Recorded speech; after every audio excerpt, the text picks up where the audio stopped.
একটু ভুলের জন্য এত সুন্দর একটা কেক নষ্ট হয়ে গেল। কিছুদিন আগে ছিল আমার ছোট ভাইয়ের জন্মদিন, তাই সে ফুটবল থিমের কেকের জন্য আমার কাছে আবদার করেছিল।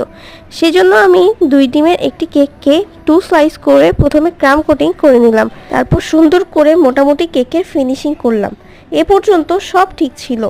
যেহেতু ফুটবল থিম কেক, তাই প্রথমে কেকের উপর ফুটবল এঁকে নিলাম। এরপর ডেইরি মিল্ক চকলেট গলিয়ে পাইপিং ব্যাগে ভরে নিলাম। আমি ভেবেছিলাম নোজেল দিলে হয়তো বেশি ভালো করে আঁকতে পারবো, তাই চকলেট গলিয়ে আমি পাইপিং ব্যাগে ভরে আঁকা শুরু করলাম। কিন্তু নোজেলের মুখ বেশি বড় হওয়ায় আঁকাটা একটুও সুন্দর হচ্ছিল না, তাই আমি রাগ করে পুরোটা কেকে গানাশ ঢেলে দিলাম। পরে ড্রিপিং দিয়ে কেকটা কোনোমতে শেষ করলাম। তারপর 6B নোজেল দিয়ে চারদিকে একটু ডিজাইন করে নিলাম, আর হাতে তৈরি একটা টপার দিয়ে কেকটা সুন্দর করে সাজিয়ে ফেললাম।